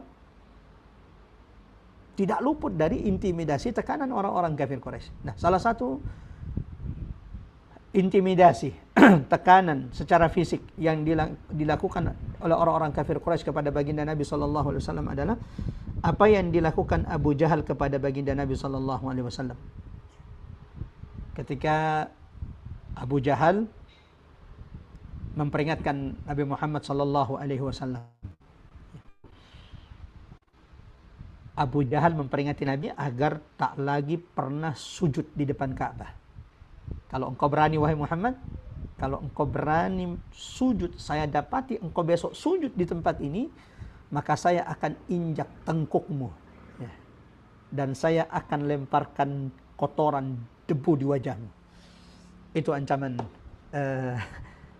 Abu Jahal kepada baginda Nabi sallallahu alaihi wasallam. Maka Allah turunkan surah dalam Al-Quran, ayat dalam Al-Quran, kalla la tuti'hu wasjud waqtarib. Sekali-kali Muhammad, jangan pernah dengarkan ucapan mereka, jangan pernah dengarkan orang-orang kafir. Sujudlah engkau kepada Tuhanmu dan teruslah engkau mendekat kepada Tuhan. Sehingga Nabi SAW, jemaah dirahmati Allah, walau sudah diancam oleh Abu Jahal akan diinjak tengkuknya, ya, akan dilumuri kotoran wajahnya jika berani sujud di depan Ka'bah kembali, Allahu Akbar, Allah yang memerintahkan kepada Nabi, falyad'u nadiyah sanad'u zabaniyah. Kalau Abu Jahal mengancammu, mengatakan punya kabilah yang kuat, kabilah yang besar, sanad'u zabaniyah, kalau dia berani memanggil kaumnya, maka kami akan memanggil malaikat zabaniyah. Kalla la tuti'hu, sekali-kali jangan engkau dengarkan ancamannya Muhammad. Wasjud, sujudlah engkau Muhammad wa qatarib. Ya, karena ini jaminan dari Allah, maka Nabi SAW kembali datang ke Ka'bah, sujud tanpa mengindahkan ancaman Abu Jahal yang sudah mengancamnya dengan keras akan menginjak tengkuknya. Dan ancaman itu disampaikan Abu Jahal kepada orang-orang Quraisy, kalau Muhammad berani datang sujud kembali, saya akan injak tengkuknya dan saya akan lumuri wajahnya kotoran. Allahu Akbar. Nabi kembali datang, dan orang-orang kafir Quraisy yang sudah mendengarkan ancaman Abu Jahal mendapati Nabi tetap sujud, tetap salat sujud di samping Ka'bah. Maka mereka berkata, wahai Abu Jahal, katanya engkau sudah mengancam Muhammad. Maka Abu Jahal kemudian ingin melaksanakan ancamannya, membuktikan ancamannya. Dia mendekat kepada Nabi Muhammad SAW saat itu sedang sholat beribadah di samping Ka'bah, sedang sujud di samping Ka'bah, hendak menginjak tengkuk baginda Nabi SAW. Apa yang terjadi? Tiba-tiba Abu Jahal tersendiri yang terlempar, ya, menjauh, mundur, sehingga ditertawakan oleh orang-orang kafir Quraisy. Katanya ingin menginjak tengkuk Muhammad, malah engkau yang ketakutan, engkau yang lari, engkau yang mundur, engkau yang menjauh. Ada apa ya Abu Jahal? Kata Abu Jahal, aku tidak tahu. Ketika aku hendak mendekat untuk menginjak tengkuknya Muhammad, tiba-tiba antara diriku dengan Muhammad ada parit yang dipenuhi dengan api. Nabi Muhammad SAW ketika ditanya, ya Rasulullah, bukankah Abu Jahal sudah pernah mengancammu, lalu kenapa dia tidak jadi melakukan itu? Kata Nabi Muhammad, seandainya dia berani maju untuk melakukan ancamannya kepadaku, maka Allah akan turunkan kirim malaikat yang akan memotongnya, menghabiskan badannya, tubuhnya, sepotong demi sepotong. Allahu Akbar. Bukti janji Allah kepada Nabi Muhammad, wadduha wal-laili idza saja ma wadda'aka rabbuka wa ma qala. Sekali-kali Tuhanmu tidak akan pernah meninggalkan Muhammad, dan sekalipun tidak akan pernah membencimu. Jamaah yang dirahmati Allah, ibu-ibu majelis taklim, bapak-bapak majelis taklim Rabbani, dan ikhwafillah yang mengikuti Sirah Nabawiyah bagian ke-15 ini secara live di TikTok. Ini intimidasi, tekanan kepada Nabi SAW. Padahal Nabi itu punya kabilah kuat, Bani Hashim, yang terpandang, diakui, disegani oleh orang-orang kafir Quraisy. Kira-kira bagaimana dengan sahabat-sahabat Nabi SAW? Terkhusus sahabat-sahabat yang tidak punya kabilah yang kuat melindungi mereka. Terkhusus sahabat-sahabat dari kalangan hamba sahaya. Ketika mereka ketahuan masuk Islam, ketika mereka ketahuan mengikuti agama baginda Nabi SAW, maka mereka adalah orang yang paling pertama mendapatkan tekanan, intimidasi, bahkan siksaan secara fisik. Ya, ada paman Utsman, sahabat Nabi Utsman ibn Affan. Ketika pamannya ketahuan masuk Islam, maka ia kemudian diikat, digulung dengan tikar, ya, digulung dengan dibungkus dengan tikar, lalu kemudian diikat, digantung, lalu mulai dipanaskan api di bawahnya. Tekanan fisik, paksaan agar ia meninggalkan agamanya. Walau Allahu Akbar, sekeras apapun intimidasi, tekanan itu tidak menggoyahkan iman as-sabiqun al-awwalun, orang-orang yang terdahulu beriman kepada Allah, beriman kepada baginda Nabi SAW. Ada Mus'ab ibn Umair. Wa ma adraka man Mus'ab. Siapa yang tidak kenal dengan Mus'ab ibn Umair?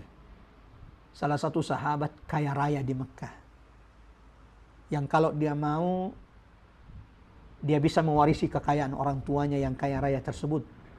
Klimis, tampan, perawakannya amat sangat mirip dengan perawakan Nabi SAW. Mus'ab ibn Umair, si ganteng Mus'ab ibn Umair, yang ketika ia dibunuh oleh orang kafir Quraisy, Abdullah bin Qami'ah, di perang Uhud, mereka kira bahwa yang mereka bunuh itu adalah Muhammad. Karena fisik, perawakan, penampilan sahabat ini, Mus'ab ibn Umair, amat sangat mirip dengan Nabi. Sehingga ketika mereka bunuh Mus'ab bin Umair, mereka kira, ya, itu adalah Nabi. Sehingga mereka berteriak di tengah medan perang, qutila Muhammad, Muhammad telah terbunuh. Padahal yang dibunuh bukan Muhammad. Yang dibunuh adalah awwalu safirin fil Islam, dai, duta besar Islam pertama, duta besar pertama dalam Islam. Beliaulah yang diutus oleh Nabi SAW untuk menjadi duta besar Nabi di Madinah, mengajarkan, mendakwakan Islam di Madinah. Sebelum datang Nabi ke Madinah, sudah banyak jiwa-jiwa sahabat yang merindu untuk melihat wajah Nabi, walau mereka tidak pernah melihat Nabi.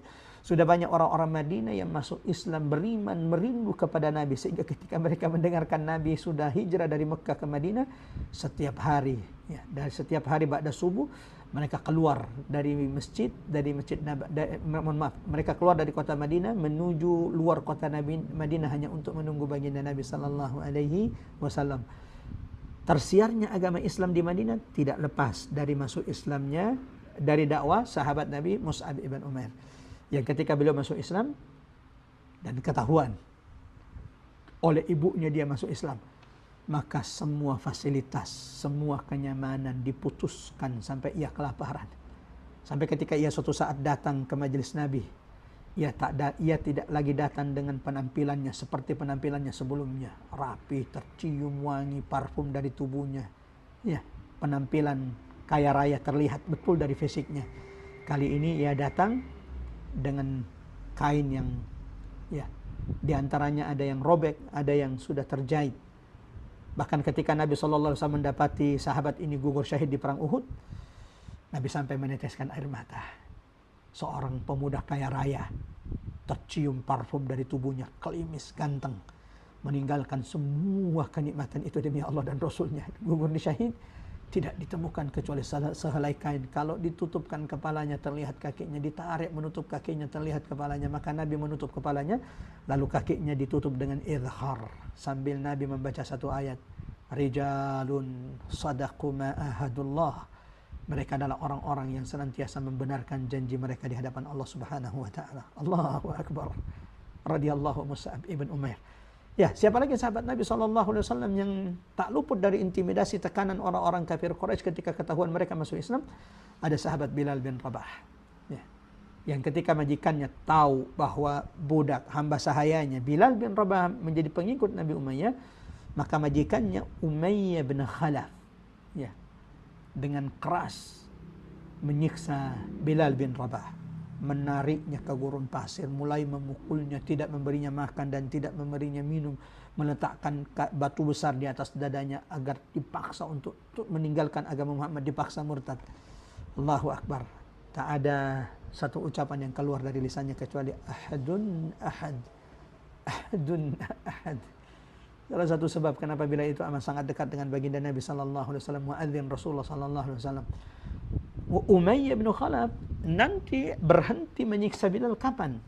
Setelah Bilal dimerdekakan Abu Bakar As-Siddiq radhiyallahu an. Makanya beberapa sahabat itu kalau bertemu dengan Bilal, anta sayyiduna, a'taqaka sayyiduna, engkau ini adalah tuan kami, yang memerdekakanmu adalah tuan kami, Abu Bakar As-Siddiq. Walau kemudian dijawab dengan Bilal, ya, dijawab oleh Bilal dengan ucapan yang penuh dengan tawadhu, ya, innama ana min turab, ya, aku ini hanya seorang hamba yang berasal dari tanah. Kuntu abdan habasyian, dulu sebelum dimerdekakan aku hanyalah seorang budak dari Habasyi, dari Ethiopia. Ya, ada sahabat Nabi SAW, satu keluarga disiksa karena ketahuan mereka masuk Islam, sekeluarga, mulai dari bapaknya Yasir, lalu kemudian istrinya Sumayyah bintu Khabbab, putra mereka, ya, Ammar ibn Yasir. Yasir saking kuatnya siksaan, akhirnya meninggal dalam siksaan. Suatu saat Nabi SAW lewat di dekat mereka, di dekat tempat di mana mereka disiksa oleh orang-orang kafir Quraisy, maka Nabi tidak bisa berbuat apa-apa kecuali mengatakan kepada keluarga Yasir, sabran ya ahla Yasir, fa inna mau'idakumul jannah. Bersabarlah wahai sahabatku dari keluarga Yasir, sesungguhnya tempat kalian adalah surga Allah Subhanahu wa taala. Saking dahsyatnya, kerasnya siksaan itu, Yasir, sang bapak meninggal, kemudian sang ibunda tercinta Sumayyah bintu Khabbab juga gugur syahid, menjadi wanita yang pertama kali syahid di atas dalam agama Allah Subhanahu wa taala karena mempertahankan agama Allah ketika ia ditusuk oleh tombak Abu Jahal karena diminta untuk mencaci maki Nabi Muhammad dan menyanjung-nyanjung berhala mereka. Dan itu ditolak dengan keras oleh Sumayyah bintu Khabbab, bahkan dia meludahi Abu Jahal sehingga ia kemudian ditusuk tombak Abu Jahal. Ammar ibn Yasir, sang anak yang melihat orang tuanya sampai wafat karena siksaan. Ketika ia disiksa, diletakkan besi yang sudah dipanasi di atas punggungnya, batu di atas punggungnya, dipaksa untuk murtad, dan akan berhenti disiksa ketika dia berani mencaci maki Nabi Muhammad.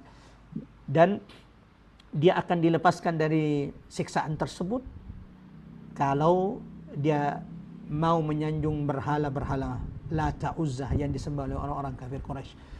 Karena tidak kuat dengan siksaan orang-orang kafir Quraisy, akhirnya Ammar ibn Yasir terpaksa harus mengeluarkan kata-kata yang tidak pantas yang dia ucapkannya kepada Nabi SAW. Dia menyanjung berhala-berhalanya, lalu akhirnya ia dilepaskan. Ketika ia dilepaskan, ia segera berlari mencari Nabi SAW, menemui baginda Nabi SAW, lalu berkata, ya Rasulullah, halak, aku binasa, aku telah binasa. Kata Nabi, ada apa wahai Bilal? Dan Nabi tahu bagaimana siksaan yang ada apa wahai Ammar? Dan Nabi tahu apa siksaan yang dihadapi oleh Ammar. Kata Ammar ibn Yasir, aku sudah melakukan ucapan yang mereka inginkan. Aku dipaksa untuk menghinamu, mencacimu ya Rasul, dan aku melakukannya. Aku dipaksa untuk menyanjung berhala-berhala mereka dan aku terpaksa melakukannya. Aku tak kuat mendapatkan ujian-ujian mereka. Maka Ada Nabi, salah berapa orang? Diikuti dong. Oh ya, tulis dulu. ya, ya, kita lanjut. Teman-teman yang aktif mikrofonnya mohon dinonaktifkan. Ya, apa kata Nabi setelah mendengarkan curhatan dari sahabatnya yang akhirnya terpaksa harus mengeluarkan kata-kata yang tidak pantas diucapkannya kepada Nabi, menyanjung berhala-berhala. Kata Nabi sallallahu alaihi wasallam, ya, Allah turunkan satu ayat sebagai jawaban terhadap apa yang terjadi pada Ammar ibn Yasir. Illa man ukriha wa qalbuhu mutmainnun bil iman. Ya, tidak mengapa engkau lakukan wahai sahabatku Ammar ibn Yasir selama hatimu tetap tenang dengan iman. Besok kalau engkau kembali diseret, dipaksa untuk mengucapkan kata-kata itu, maka ucapkanlah, tidak ada masalah engkau melakukan itu. Ya, jamaah yang dirahmati Allah, ini beberapa contoh kecil. Ya, apa yang usaha dilakukan oleh orang-orang kafir Quraisy demi membungkam, menghadang dakwah Nabi sallallahu alaihi wasallam, mengintimidasi, menekan pergerakan dakwah Nabi sallallahu alaihi wasallam. Wa makaru wa makarallah wallahu khairul makirin. Ada beberapa poin yang ingin saya sampaikan, ingin saya jadikan sebagai ibrah dan pelajaran sebelum menyerahkan kembali kepada host kita Mbak Ari. Yang pertama, jamaah rahmatullah, ikhwatal iman azanallahu wa iyyakum ajmain, tidak ada dakwah yang tidak ada ujiannya. Dakwah itu akan dipenuhi dengan ujian. Jalan dakwah itu bertabur dengan duri dan onak. Maka siapapun yang berjalan di atas dakwah ini, salah satu bekal mereka adalah wali rabbika fasbir, senantiasa bersabar. Yang kedua, jamaah rahmat Allah, jangan bersedih ketika engkau mulai berdakwah di tengah masyarakat lalu engkau dapati bahwa ternyata yang menjadi penentang dakwah terbesar adalah orang-orang terdekat kita. Allahu Akbar. Ini adalah sunnatullah. Nabi-nabi yang Allah kisahkan dalam Quran, berapa banyak di antara mereka penentang dakwah terbesar mereka adalah orang-orang terdekat mereka. Ada Ibrahim Khalilur Rahman, penentang dakwanya adalah bapaknya sendiri. Wa idz qala Ibrahimu li abi. Musa alaihissalam, penentang dakwanya siapa? Ya, yang menentang dakwah Nabi Musa adalah orang yang pernah mengasuh Nabi Musa, yaitu Fir'aun. Nabi Musa itu tinggal dari bayi sampai remaja di rumah Fir'aun. Siapa lagi? Yusuf alaihissalam. Siapa yang menjadi ujian fitnah bagi Yusuf? Saudara kandung sendiri, saudara sendiri yang melemparkan Yusuf ke dalam sumur. Sebagaimana baginda Nabi sallallahu alaihi wasallam, yang menjadi penentang dakwah Nabi terbesar adalah pamannya sendiri Abu Lahab. Lalu kemudian tetangga-tetangga terdekat Nabi sallallahu alaihi wasallam. Ya, yang ketiga, jamaah rahmatullah, ikhwatal iman azanallahu wa iyyakum ajmain. Salah satu ibrah, ya, pelajaran dari pertemuan kita pada kesempatan kali ini, ya, ujian itu adalah salah satu sebab cara Allah meninggikan hambanya. Kita tidak minta diuji oleh Allah Subhanahu wa taala, akan tetapi ketika ujian itu datang kepada kita, semoga Allah kuatkan kita semuanya, semoga Allah sabarkan kita semuanya. Terakhir, jangan pernah berhenti untuk terus mengkaji sirah nabawiyah, untuk terus mengenal dekat baginda Nabi sallallahu alaihi wasallam. Mustahil kita mencintai Rasul sallallahu alaihi wasallam kalau kita tidak mengenali baginda Nabi sallallahu alaihi wasallam. Mustahil kita bisa meneladani Nabi sallallahu alaihi wasallam kalau kita sendiri tidak tahu sirah, sejarah baginda Nabi sallallahu alaihi wasallam al-atirah yang semerbak. Semoga singkat ini bermanfaat dan insyaallah akan kita lanjutkan di pertemuan berikutnya. Di pertemuan berikutnya insyaallah kita akan melanjutkan pembahasan Darul Arqam, Ibnu Abil Arqam. Ketika Nabi sallallahu alaihi wasallam memilih satu tempat, memilih satu rumah yang menjadi universitas pertama, pesantren pertama dalam sejarah umat Islam, tempat Nabi mendidik sahabat-sahabatnya, menguatkan sahabat-sahabat Nabi sallallahu alaihi wasallam, tempat Nabi mendakwahkan Islam ini tanpa diketahui oleh orang-orang kafir Quraisy.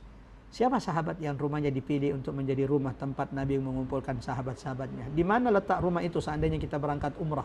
Akan kita bahas insyaallah di pertemuan berikutnya. Dan sepertinya insya Allah ini akan dibahas kalau pekan depan berarti tadabbur ya. Kita lihat nanti insya Allah, kemungkinan besar kalau enggak di Mekah atau di Madinah ya, kita akan bahas Al-Arqam, Darul Arqam, Rumah Al-Arqam, sejarah universitas pertama dalam Islam, sejarah pesantren pertama dalam Islam, sekolah pertama dalam Islam, tempat Nabi mendidik sahabat-sahabatnya. Siapakah pemilik rumah tersebut dan kenapa sahabat ini yang dipilih, di mana letak rumahnya, kenapa tempat itu yang dipilih, akan kita bahas insya Allah di pertemuan berikutnya. Barakallahu fikum, sampai bertemu insya Allah. Seperti biasa sebelum kita buka sesi tanya jawab dan sebelum kita mendoakan saudara kita yang sakit, jika ada yang sakit, sama-sama kita tutup dengan baca surah Al-Asr. A'udzubillahi minasyaitonirrajim. Bismillahirrahmanirrahim. Wal 'asr innal insana lafi khusr illa alladzina amanu wa 'amilus shalihat wa tawashaw bil haqqi wa tawashaw bis sabr. Kita tutup dengan doa kafaratul majelis. Subhanakallahumma bihamdik asyhadu an la ilaha illa anta nastaghfiruka wa natubu ilaik. Wa sallallahu ala Muhammad wa ala ali Muhammad walhamdulillahirabbil alamin. Terima kasih banyak kepada saudara-saudara yang telah gabung. Mudah-mudahan apa yang kita lakukan pada kesempatan kali ini menjadi sebab Allah jadikan sebagai pemberat timbangan amal kita kelak. Allah jadikan sebagai sebab Allah dekatkan surga kita dengan surga baginda Nabi SAW. Yang ketiga, Allah jadikan ini sebab Allah mudahkan langkah setiap di antara kita memasuki surga Allah Subhanahu wa taala. Saya serahkan kembali kepada Mbak Ari. Tafadhali, silakan Mbak Ari. Jika ada pertanyaan, jika tidak ada, kita sama-sama berdoa. Jika tidak ada juga, sama-sama kita siap-siap salat asar. Khususnya di Bone saat ini sudah pukul jam 15:15. Sebentar lagi waktu asar tiba di Bone dan sekitar. Barakallahu fikum. Wassalamualaikum warahmatullahi wabarakatuh. Silakan. Waalaikumsalam warahmatullahi wabarakatuh. Taufik barakallah. Terima kasih Ustadz. Kita buka sesi tanya jawab sebentar ya Ustadz. Silakan Bapak dan Ibu yang ingin bertanya. Masih ada sedikit waktu.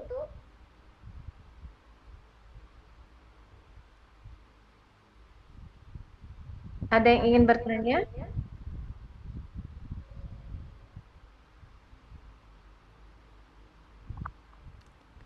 Oke, baik. Sepertinya tidak ada yang bertanya. Siap. Tapi ini ada permintaan doa ya, titip doa dari Ibu Brina ya, untuk putrinya mungkin Sela Sundari agar segera dipertemukan dengan jodohnya. Masya Allah, Masya Allah, Masya Allah. Ya, baik, seperti biasa Ustadz, kita tutup dengan doa. Ya, jika tidak ada, maka kita akan tutup dengan doa. Ya, silakan dengan saudara-saudara kita dipimpin dan jamaah rahmatullah, mari sama-sama kita saling mendoakan. Kita tutup dengan doa bersama. Silahkan diaminkan, karena yang mengaminkan doa pahalanya sama dengan berdoa. Sebaik-baik doa adalah doa yang dipanjatkan setelah kita beribadah. Iyyaka na'bud wa iyyaka nasta'in. Kita baru saja selesai kajian Majelis Sirah Nabawiyah. Mudah-mudahan ini menjadi salah satu ibadah terbaik kita pada hari ini. Dan semoga doa-doa munajat kita setelah ini diijabah oleh Allah Subhanahu wa taala. Kita mulai dengan istighfar 3 kali. Astaghfirullahalazim, astaghfirullahalazim alladzi la ilaha illa huwal hayyul qayyum wa atubu ilaik. Allahumma ya Rahman ya Rahim, Allahumma ya Sami ya Alim ya Dzal Jalali wal Ikram. Allahumma la tada fi maqamina hadza dhanban illa ghafart wala hamman wala ghamman illa farajta wala maridan illa shafaita wala dhallan illa hadaita wala hajatan min hawaijid dunya illa yassartaha ya arhamar rahimin. Allahumma ya Allah Tuhan kami, jangan biarkan kami bubar meninggalkan menutup majlis ini ya Allah, kecuali Engkau telah bersihkan dosa-dosa setiap di antara kami. Rabbana zalamna anfusana wa illam taghfir lana wa tarhamna lanakunanna minal khasirin.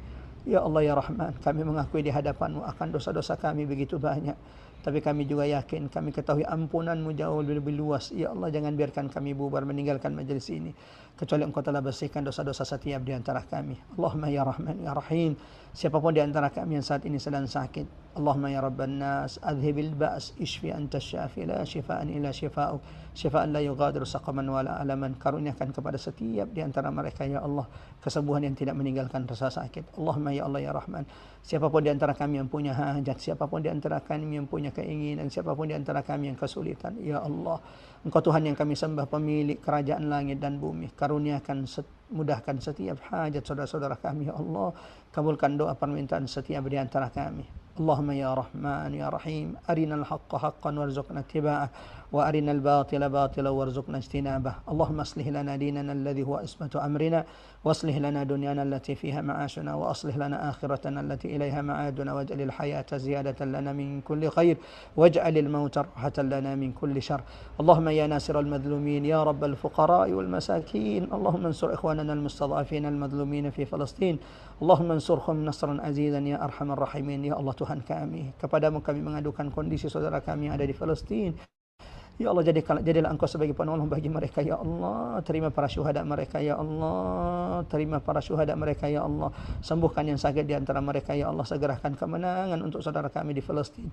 Ya Allah, jangan matikan kami, jangan wafatkan kami, Allah, sampai engkau rezekikan kami bisa salat, rukuk, sujud di Masjidil Aqsa. Rabbana la tuzigh qulubana ba'da idh hadaitana wa hab lana min ladunka rahmah innaka antal wahhab. Rabbana ighfir lana wa liwalidina warhamhuma kama rabbawna shiqara. Rabbana atina fid dunya hasanah wa fil akhirati hasanah wa qina adzabannar. Mudah-mudahan doa kita dijawab oleh Allah. Barakallahu fikum. Saya serahkan kepada Mbak Ari. Tafadhal, silakan Mbak Ari. Baik, Ustadz, terima kasih banyak. Mudah-mudahan menjadi keberkahan untuk kita semua. Dan mudah-mudahan kita semua diberikan umur panjang, nikmat sehat walafiat. Kita bisa bertemu kembali di kajian Rabu mendatang. Kita lanjutkan kajian tadabbur kita terhadap surat yang diturunkan secara berurutan, dan setelah surat Al-Jin, kalau nggak salah surat Yasin ya Ustadz ya.